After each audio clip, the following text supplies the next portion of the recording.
Welcome to the Personal Brain Trainer Podcast. I'm Dr. Erica Warren.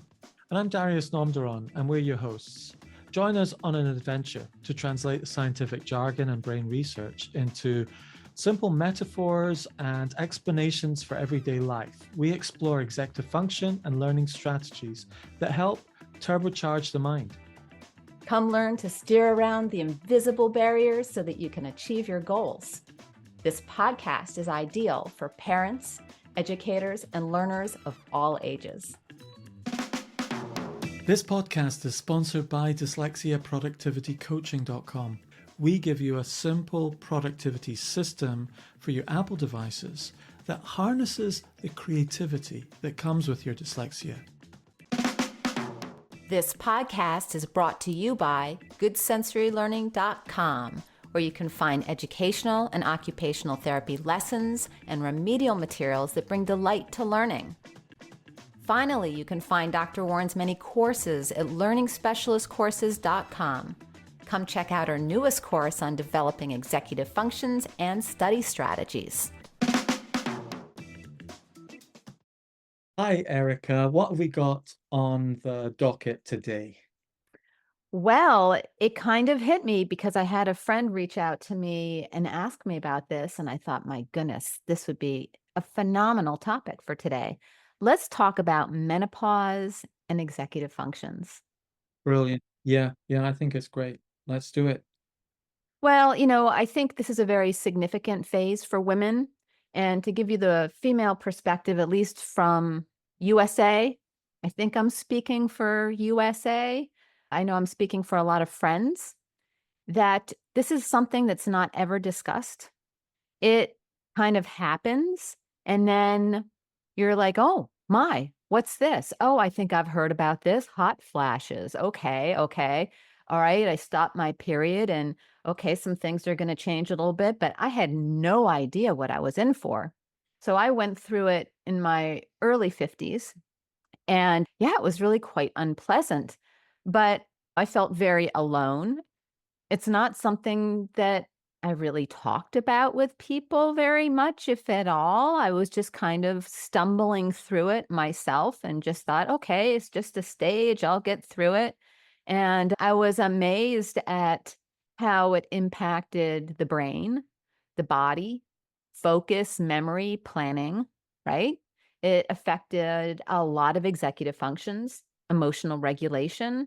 It's difficult for me to know exactly how it impacted me because I also had Lyme disease at the same time. I think it kind of magnified it in some ways and masked it in some ways. But yeah, it's interesting. You're starting a whole new stage of life. In some ways, it almost felt like I was a little girl again. I can't say that I missed the experience of having my period every month. That was like, hallelujah. I loved that. But yeah, it was kind of a rocky road to get through it.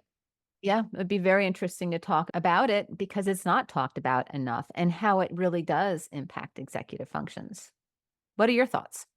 Well, obviously, I'm not a woman, and what have I got to bring to this conversation? I suppose what I've got to bring to this conversation is the experience of my clients and the people that I speak to as part of the Dyslexia Explored podcast that I do, and also doing executive function coaching for people with dyslexia and ADHD.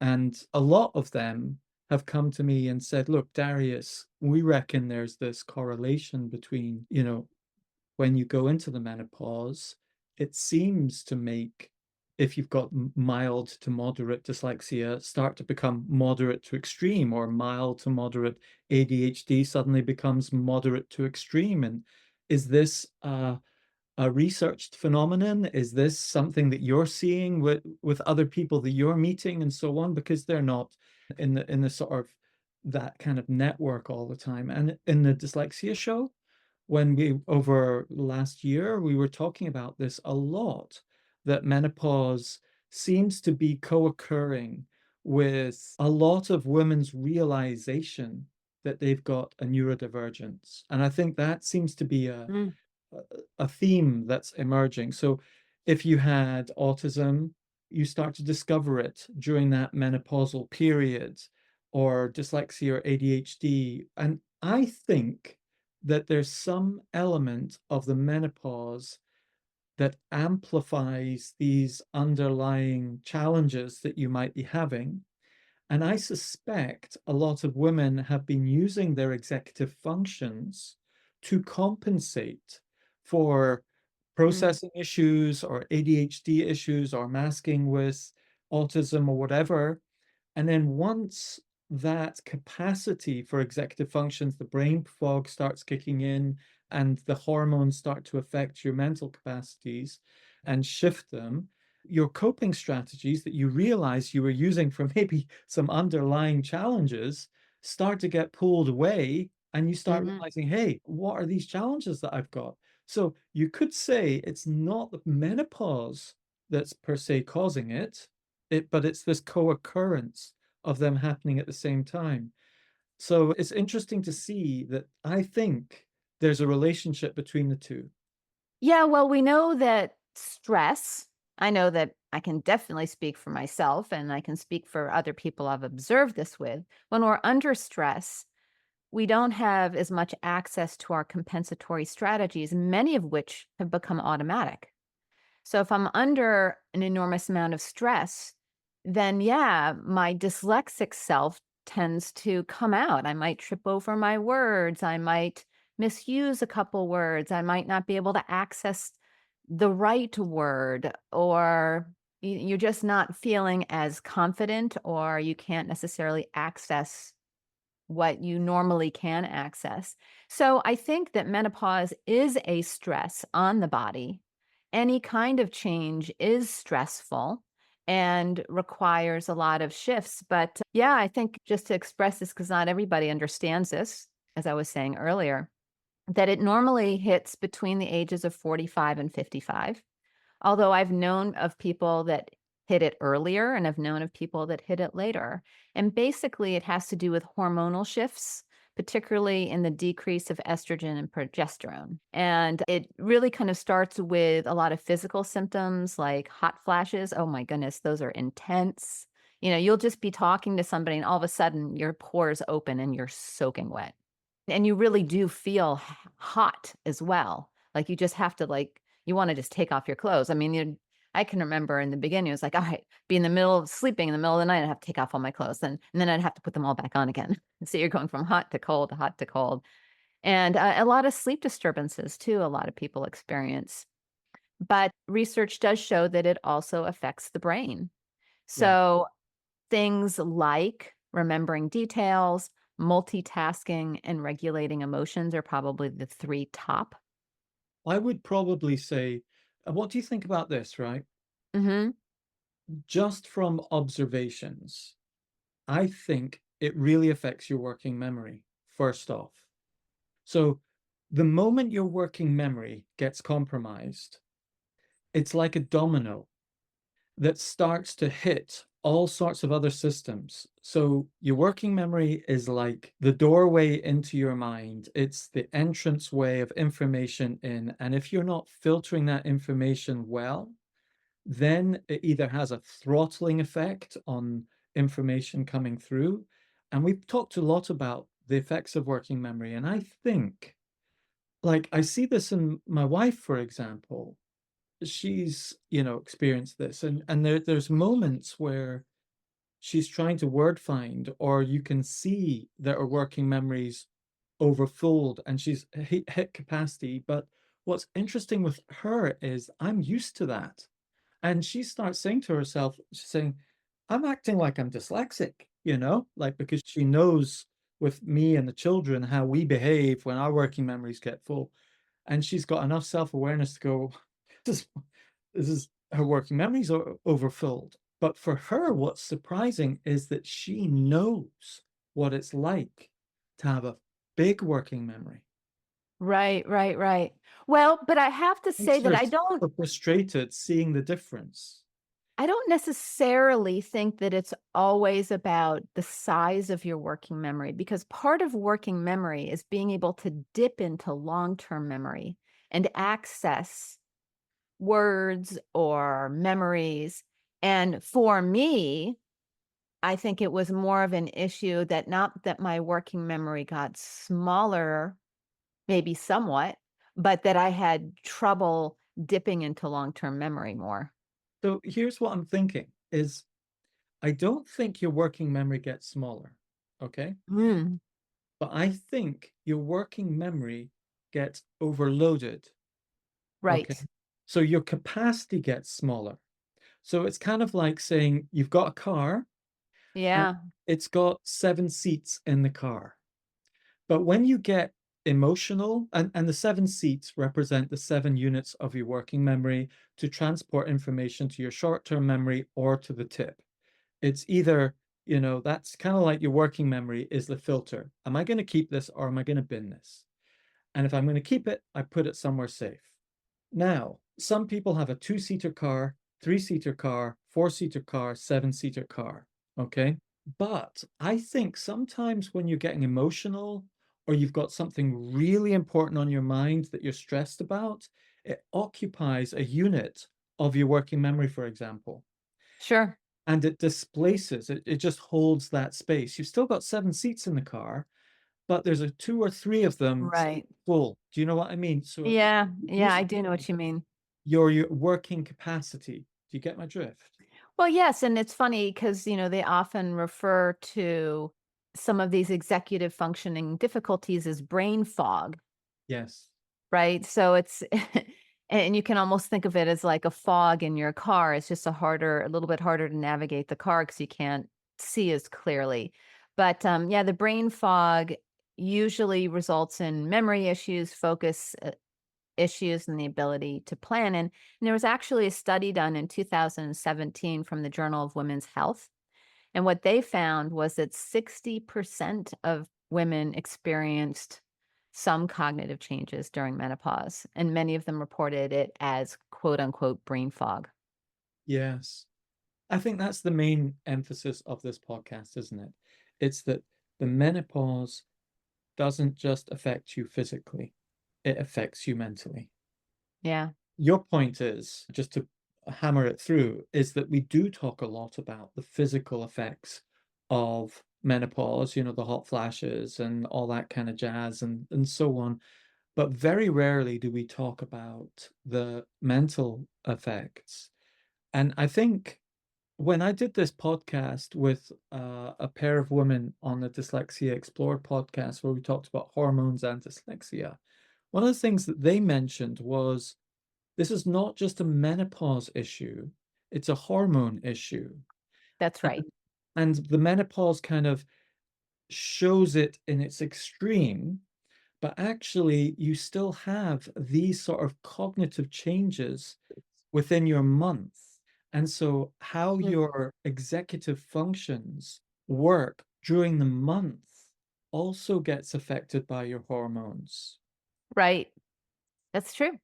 So, why don't we talk a little bit about what exactly happens to executive functions during menopause?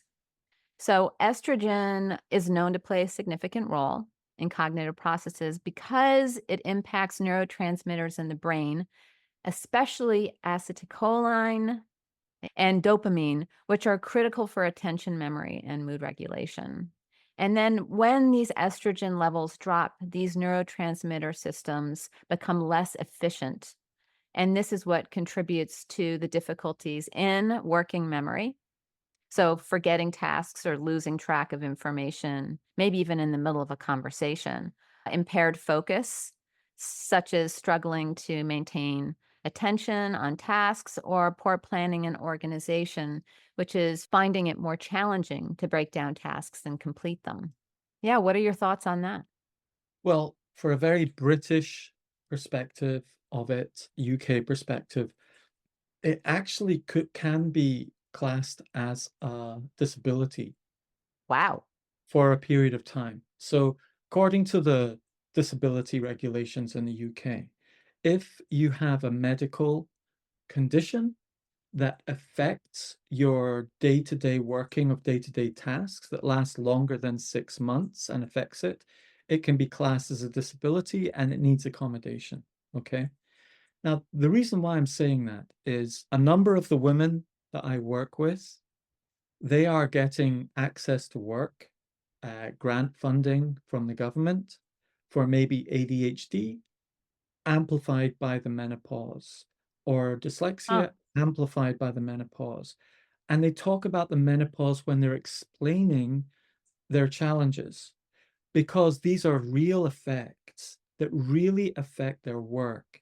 And during that sort of period of time where things stabilize and you get into a new normal, that can be, I don't know, I've not been through it myself. I've seen my wife go through it, but she went through stage 4 cancer and it came about oh, as a result of the stem cell transplant, which did a crash menopause for her. We should get her on sometime. I want to talk to you about that. But she's very open about it, but it was horrible going through a crash menopause. But it can be 2, 3, how many years? 2, 3, 4 years before it stabilizes. How long does it normally take, Erica? yeah, I think some people get through it in about a year. I think for me, because I also had Lyme's disease the same time, it was more like 5 years. I would say it's just in the last maybe even longer because it's just in the last year or so that really the hot flashes mellowed out a bit. And so it's always when you have something else going along at the same time, it's really difficult. I think that, it just makes it that much harder for the body to adjust. We've been talking a lot about establishing new habits and such. I think, when your body's overtaxed with too much, it just takes that much longer to establish a new normal, a new habit. And that's ultimately what it's all about is that all of a sudden your body is different and you have to catch up to that difference and digest it and embrace it. And it just takes a little bit longer for some, I guess, than others. But I would imagine if that's all you went through, that for the vast majority of people, it's a little bit faster, probably Yeah. closer to a year. So what I think is like where this becomes more relevant, maybe with this podcast, is that a lot of people listening to the podcast might be neurodivergent, think differently, etc. Their children are thinking differently. They're thinking differently. They're wondering how they're thinking differently. ADHD, dyslexia, dyspraxia, autism, whatever it is, whatever combination as well. I think all of these are affected by hormonal changes. Oh, totally. And so your body is changing, but I think you've also got to recognize that your mind is changing as well. Sure. And Sure. how do you deal with those changes of your mind? How do you deal with that change of estrogen? So I think that's probably one of the biggest things, when your body is doing a hot flush, whatever you call it. Have I got it right? Flash or flush? Hot flash. It's a Flash. flash of heat. Yes. Yeah.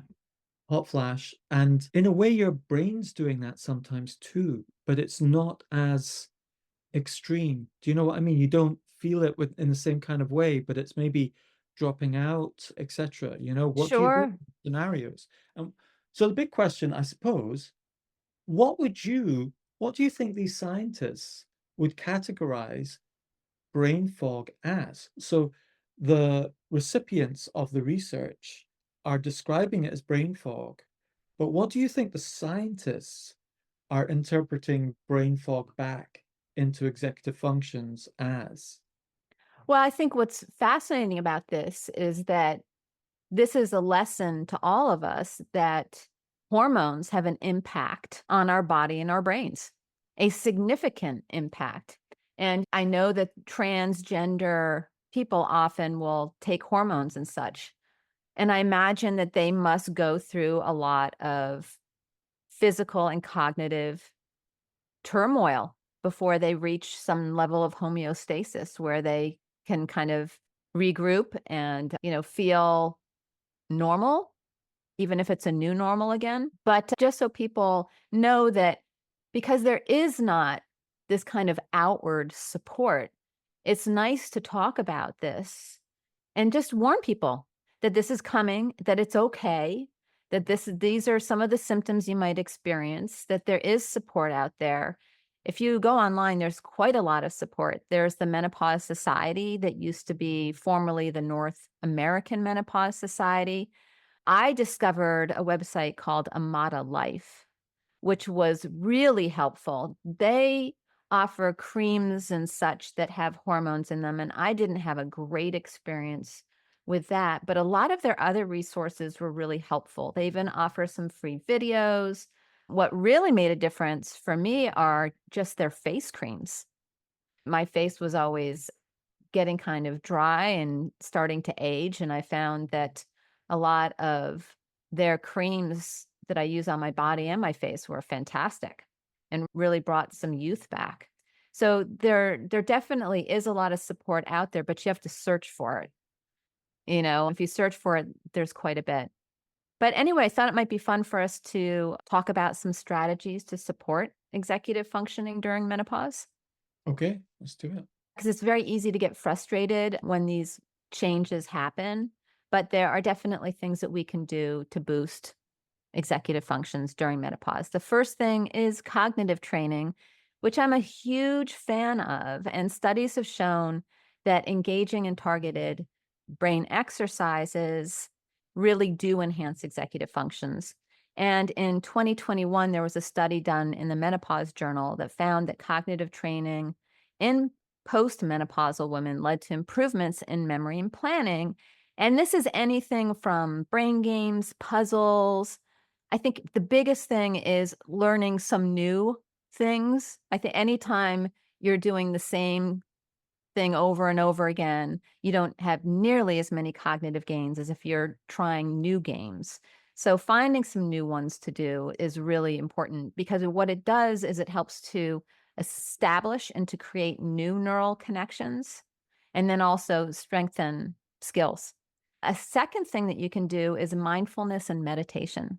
So I find that the older I get, the more open I am to this. And I love how it creates space and slows my day down and also helps me really embrace patience, which is something when you're going through menopause is really important because there is a certain amount of angst that most women feel when they're going through it. And having something that can help to relax the nervous system is amazing. So it's known to reduce stress and improve attention. And there was research published in the Frontiers of Human Neuroscience, and that showed that mindfulness increased cognitive flexibility, allowing the brain to adapt better to change, which I love that, right? Because what is cognitive flexibility? It's all about adapting to change. And this is really beneficial during menopause when stress and emotional dysregulation can worsen. A third option is hormone replacement therapy. A lot of people swear by this. I didn't like it. What happened for me is when I tried it, it just increased the hot flashes, and that did not work for me. But for many women, and the abbreviation is HRT. So HRT may offer cognitive benefits. And there was some research done, let's see, The Nature of Aging. I'm not sure if that's a journal or a magazine, but it suggests that estrogen therapy may have protective effects on the brain and could reduce the risk of cognitive decline. Is HRT mostly estrogen, the hormone replacement therapy? Is it giving you the same amount of hormones as you would have if you were on your period? Is that the idea? It's replacement therapy. I mean, the idea is to work with somebody and see they can take levels and play with it. So Okay. I imagine some people might use the same levels that they had prior. Other people wouldn't. I personally couldn't tolerate any. It just didn't work for my system. And they Yeah. have it as pills, they have it as creams. They're all sorts of, so even if you can't tolerate the pills, some people like to use the creams. So there are definitely a bunch of options. And then there are lifestyle adjustments. So physical exercise is so important. You know, the body definitely changes big time when the hormones change and you're no longer getting your period. And I find that physical exercise is vital. Stretching, weight training. I do a lot of walking, which is much easier. It's not as hard on the system. but also having a balanced diet that's rich in omega-3s and antioxidants. And that can really help with sleep as well. And a Harvard Medical School article explains how these healthy habits are essential to maintaining these cognitive functions as we age. So, yeah, it's funny when people say, "Oh, I'm going to retire." A lot of people just think, "Oh, all right. I don't have to go to work anymore. I don't have to exercise anymore." And that's how we die. So, in fact, what's most important as we get older is that we're that much more mindful of what we eat. We're that much more mindful of exercise.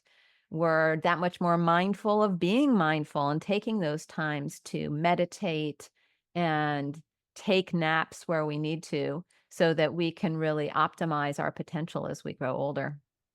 Right. So, we can also talk about some practical applications to daily life. I think that's a really big one. I mean, what I've observed, okay, obviously I've not been through menopause and I'm just looking at it from the outside. But what I've observed is that there's a number of women who have been used to being able to just do stuff in their head or just do stuff automatically or just, organize their time, their calendar, their schedule. It's very rare for them to drop the ball, to forget something, and so on. And so their sort of infrastructure of systems round about them matches their capability to do that. But Right. then suddenly they start dropping the ball and they're like, oh my goodness, I forgot about that appointment, or I've forgotten some key words, people's names, things that are just so obvious and effortless for them before. This can happen if you've got long COVID as well, for example. This is not just exclusive to menopause, but when these sort of body systems start to affect your executive function systems, your mind, in the way it gets stuff done, this all kind of falls under the whole brain fog umbrella. You know, brain fog is basically I'm having executive function difficulties. That's the bottom It line. is. It is.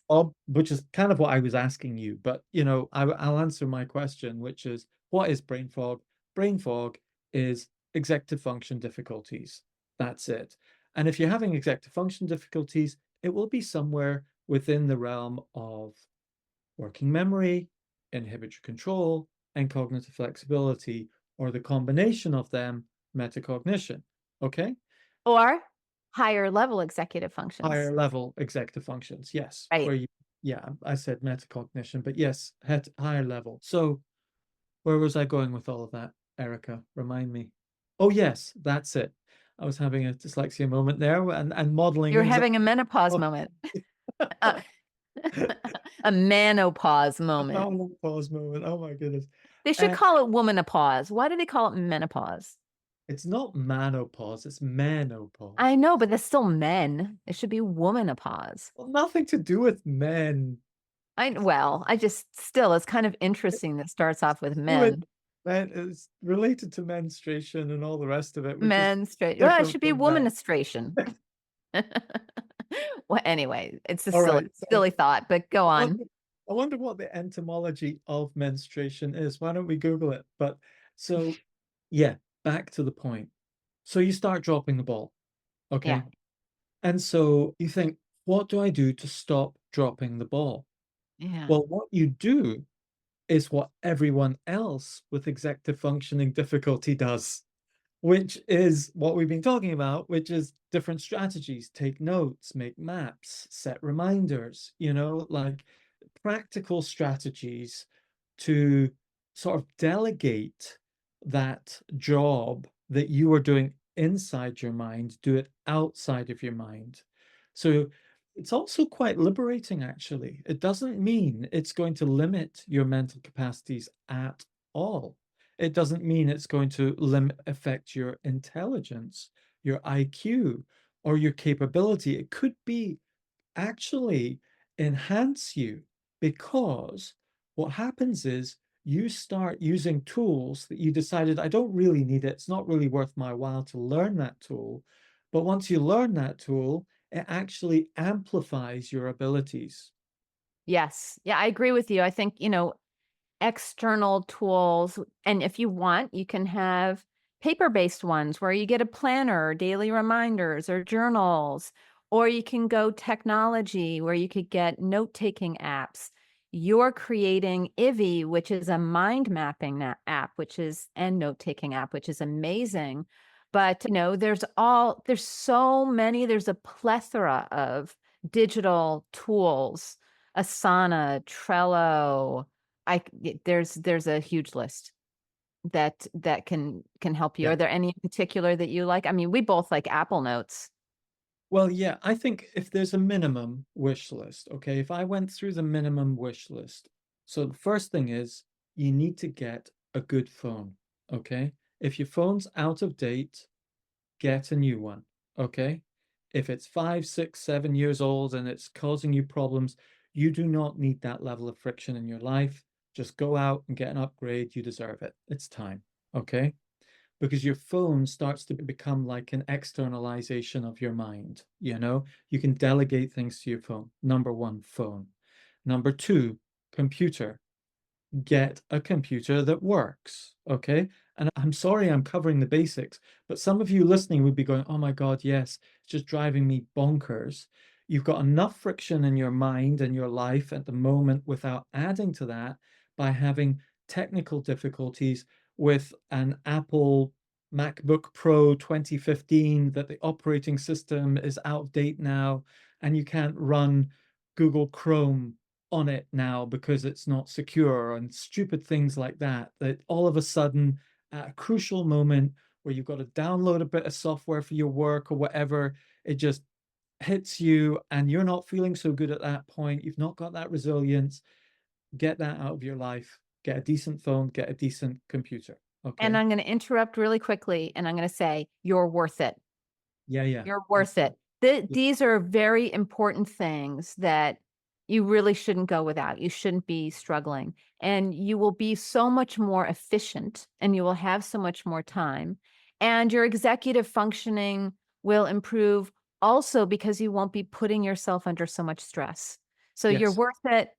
Update whatever you need to update with your technology so that things can run smoothly.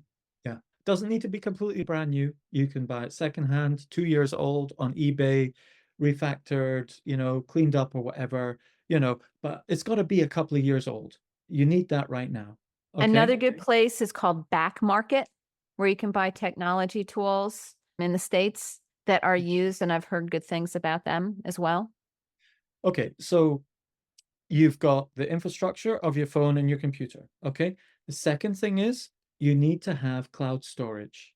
Okay. You Right. need to increase your cloud storage so when you start taking photographs to remind you of certain things and notes and so on, it doesn't suddenly stop you or you think, I won't take it because it's full and so on. You need Right. I've got to capacity. spend 2 hours deleting That's photographs. Yeah, just don't put yourself through that. It's not worth it. so basically what we're talking about is how do you increase your capacity? Okay. How do you increase your mental capacity? One way of doing that, decent phone, decent computer, and a decent cloud. Then you need to increase your mental capacity by taking notes. And you need to find one note-taking system. Doesn't matter what it is, but it's got to be one system. One notebook that you just turn the page on and write it in the next page. Not 5 notebooks, not 20 notebooks and 30 post-its and so on. One place for all your ideas and just replace it every time it gets filled. And that could be Apple Notes. I highly recommend Apple Notes, or OneNote are just as good. Good Notes is my personal favorite. I love it because, yeah, it's all in one place, but it's as big as I want it to be.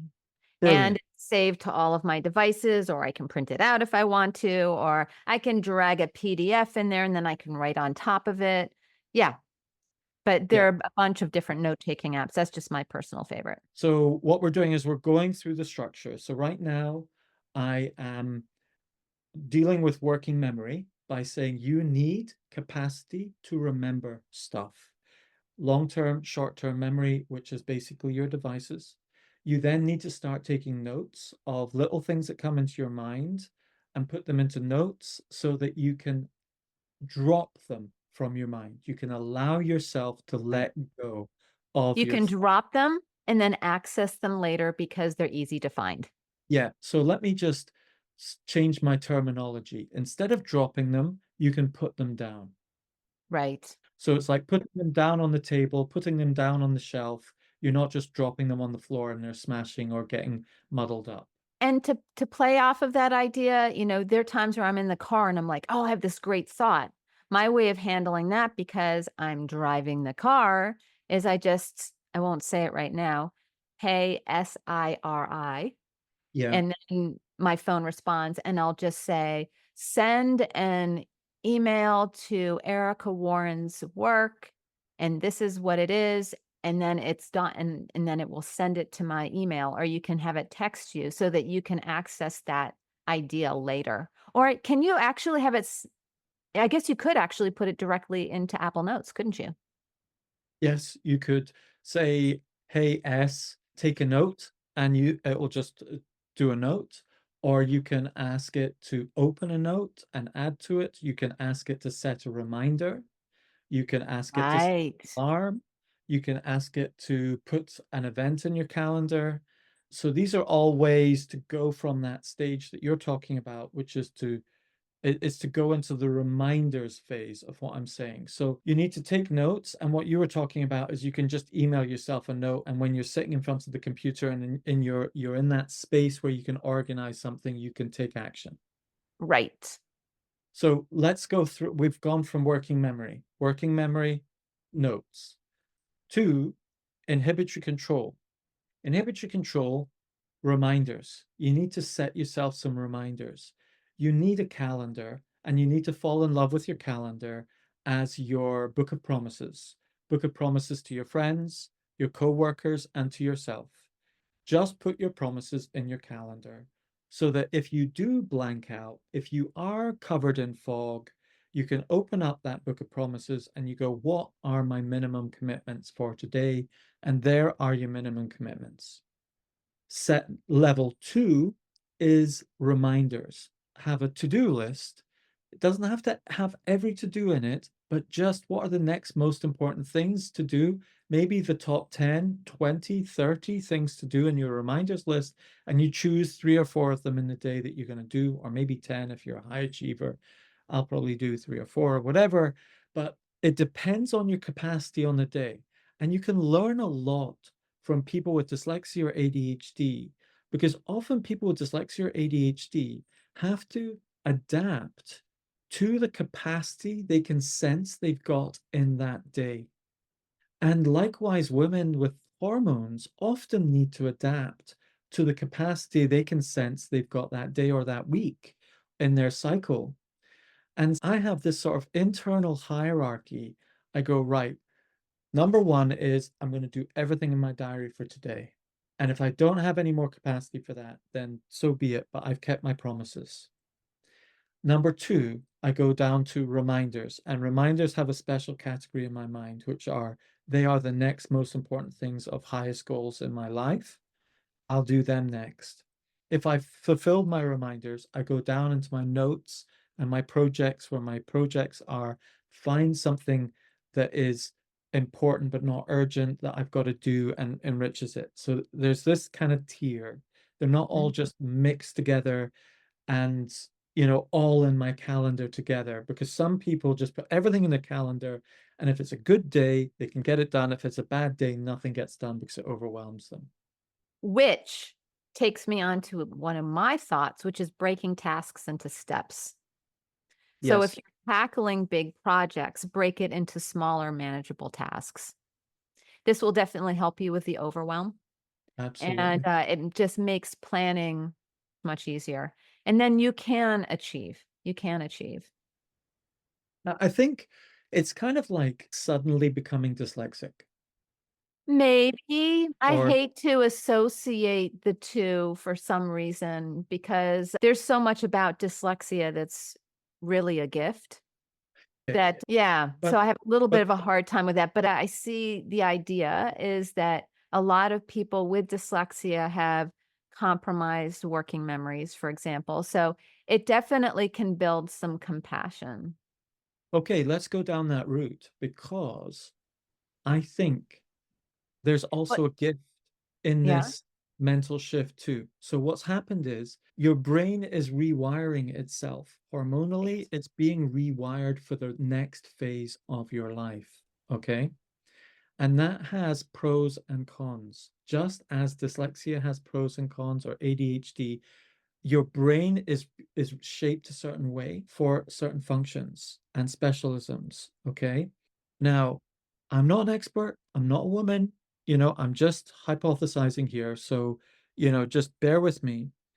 I've spoken to some women who are saying that there's a case to be made that the menopause is there also for a purpose in terms of your mind, in that it shifts the way you think about life and the way that your mental way of thinking, and you move into this sort of matriarchal phase, this phase where you're maybe a bit more, you think differently. And I think your brain is rewired for another phase of your life as well. So there's a case here to be made that it's like suddenly your brain is being remapped. Okay. And it's kind of like, oh my goodness, my brain is working completely differently than before. And you might Yeah. think of it as a problem, but it's just like saying dyslexia is a problem. It's not a problem, it's a difference that put into certain situations can show up as a problem, dropping the ball. But in other situations, gives you a different perspective on things. And maybe exactly the same thing is happening in a menopausal mind. Well, I can tell you that a word that comes to my mind is freedom. And I think I said this earlier that in some ways I feel like reconnected with childhood again, in some ways. My drives have changed. There's certain things, drives that aren't as important as they used to be, biological drives. So, yeah, it is kind of interesting. And when you said matriarchy, my body liked that. It said, "Oh, yes, that's kind of sweet." It received that. That felt that yeah, there is something to kind of there's a certain wisdom. There's a certain settling that happens, but you have to get through the actual transition before you start to settle. The transition itself feels very unsettling and very concerning. And you feel like, "Oh my god, I'm aging," but it's really just a transition.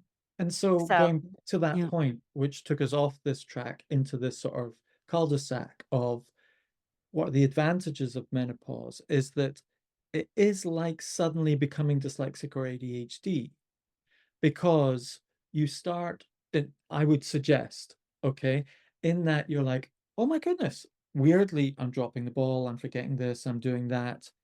But then maybe there's other aspects of your brain where you're thinking, I'm starting to think about things differently. I'm starting to see a bigger Yeah. picture. And I think there's a remapping happening. And often when people start to experience dyslexia or ADHD, or they become aware of it, they have to put in different strategies. And they I have to will put give you in, this. They have common symptoms. There are definitely some common symptoms. yes. But knowing that menopause does not last and that a lot of those symptoms will abate, which is really nice to know. Yes, But but absolutely. but as you're going through it, be gentle with yourself and prioritize sleep and let yourself explore some new tools that can support you through this time. That, as Darius was saying, they may actually take your abilities to a whole new level. And if you're a guy, men are going through the menopause too as a participant in the process. If you're married to a woman going through it, I remember when we were talking about this in the Dyslexia Explore podcast, sorry to keep referencing it, but just to acknowledge the women who are sharing this, I think there's also unusual things that happen in terms of behavior, in that it's kind of like suddenly I can see you're overwhelmed. The person's overwhelmed. They can't take something that they could deal with a year ago or a couple of years ago, and it's like weird. Why are you suddenly going blank on me or getting stressed out? And often when your working memory gets overfilled and you feel overwhelmed because your brain gets filled up with stuff and you're like, oh my God, I know this is important, but now I'm stressed because I'm going to drop the ball because it's so important. And then you start blaming yourself, and then you start getting into this kind of flow, and you get stressed. And then the other person's looking at you going, what's wrong? I was just telling you about this next thing that we were going to talk about. And then you Why are you overreacting? Why are you that's right. right? It's That's right. easy for men to just, "What's wrong with you?" That's Right? right. And it And that doesn't help. Just no, to throw it out there to all those men. The it more doesn't. compassionate and patient you can be, the easier it will be for the 2 of you to get through it. Absolutely. And I think you kind of need to sort of develop a shorthand. Like, women need to develop a shorthand with the guys because we're not always as intuitive as you'd like us to be. That it's kind of like, if you say, "I just need to stop now," that there doesn't need to be a reason. I just need to stop talking about this now, or that's enough for now. You know, my daughter's got this 20 something when she gets filled up because she's got this language with me now. She's like, Dad, I really love what you're saying, but I'm full. I'm full. And that's just her respecting me, saying, Dad, we've been talking about this for 20 minutes. I've got so much value out of it. I know there's more valuable stuff, but I need to stop now because I know internally I'm just not going to listen to any more of it, you know? Yeah, And yeah. out of respect, it's really respectful to me. It's not helpful to hear it sometimes because I'm like, I'm on a roll. I've got some great stuff to give you, my daughter, some wisdom, drop some truth bombs, whatever it is. We don't have that much time together, etc. But she's like, Dad, don't drop that bomb just yet. Hold it there for when I'm ready, you know? And it's a great shorthand. I'm full, Yeah. you know? It's nice, and or hold that until I'm ready, Yeah. because then it lets your partner know that it's not that you don't wanna hear them, but you're just at capacity. That's really And beautiful. and another weird thing is light sensitivity. Okay. Mm. And it Yes, I will never made that connection, but I have much more light sensitivity. yes, yes. And a Oh, lot yeah, well, of see women there, and that's the thing is there are so many symptoms, and we just tapped on the surface, and if you're really curious if something that you're experiencing could possibly be menopause, I welcome you to go to Amada Life or the Menopause Society and look to see if some of the things that you're experiencing are listed there. so let's just take the example of light sensitivity. Okay. Mm, Light sensitivity, again, is a common trait with certain people with dyslexia and ADHD and so on as well. Sometimes they can be a bit light sensitive, or they could have visual stress when they're reading on the page, Arlene syndrome, right, etc. Okay. Now, right. sometimes you switch the light on in the room, in the lounge. There's a lamp on, and then you switch the main light on, and your partner goes, "Oh, no, no, no, switch it off, please. It's just too bright, you know?" And you're like, what the hell? I need the light on. Come on. We're both living in this place. And in the past, that would have been, yeah, yeah, all right, no problem. But sometimes that light sensitivity can be like, no, no, it's really blinding me. I can't cope with it. And it's not all the time. Do you know what I mean? Mhm. And so that's just an example of sometimes very little things can cause a big problem and seem like an exaggeration, but it's just an example of how the system is kind of spiking, you know, Yeah, mentally yeah, yeah. spiking, physically spiking, the hot flashes, also, you know, light sensitivity, maybe, you know, mental dropouts, etc. You know, all of these things are just like bouncing up and everywhere. It might go the other way as well, where you hyperfixate and you get completely obsessed with a particular thing and so on. You know, it's not all the downside. There's also upside because there can be it it can go all over the shop, is basically what I'm saying. And as a partner, I think it's just useful to know and to develop a shorthand, which is like, oh, are you feeling a bit sensitive to the light? And they're like, yeah. And then you start this shorthand where there are some things where it's just a personal preference. There's other things where it's like, actually, I really need this, and it's an accommodation, as it Yeah, were. I need it and I need it now. Yes, Please. with no And if you don't give explanation. it to me, it could create an issue between us. Yeah, and Right, right, right. it needs explained once, and then there needs to be like a marker. There needs to be some sort of Like a code a so that code, you're not having to explain understanding. it every time Smart. because that gets old very quickly Yes. too. Yeah. Yeah, it could be a symbol like the little where you put your hands like a T, it's like a timeout, Or it's whatever. a word, like I'm Or a full, word. Full, or, I'm full. you I know, like that. yeah, like I'm full, or I'm feeling a bit light sensitive, or something, and you just Yeah. say it, and that's it, and you're like, fair enough, got it, and you move on. So it's just useful as a partner to start being able to differentiate from what's a personal preference, where we can kind of negotiate on this a bit, and what's a personal need. And Mm, not everything is a need, and it's not always obvious what the difference between a preference and a need is. You right. know? Well, and I think I'm gonna pull us back around to one more strategy again, I wanna say one more time, which is how important it is to be physically active. And I Mm. think because just that increase of blood flow also sends an increase of blood flow to the, brain, and eat a healthy diet. Because what feeds our body feeds our brain, and that will also support neurogenesis, which is what we want. We want to grow new neurons, and that will also help us to sustain our executive functions. So, more sleep and really nurture that body by giving it clean food. If you can avoid any kind of processed foods, anything that has added antibiotics or growth hormones or that has been sprayed with any pesticides. If you can go organic, it'll help you big time through the process. Or we should state the obvious, sugar. Yeah, I gave up sugar. Not good. Yeah. I mean, we No. should really, and but the interesting thing is maybe not give up all sugar, like maybe still eat chocolate, like 85% How chocolate, about honey? How you about know? honey's pre-digested, so it Yeah, functions okay. differently in the body, but it still gives you that sweetness. So, I But mean, I gave up sugar 25 years ago, and it was the best thing I ever did.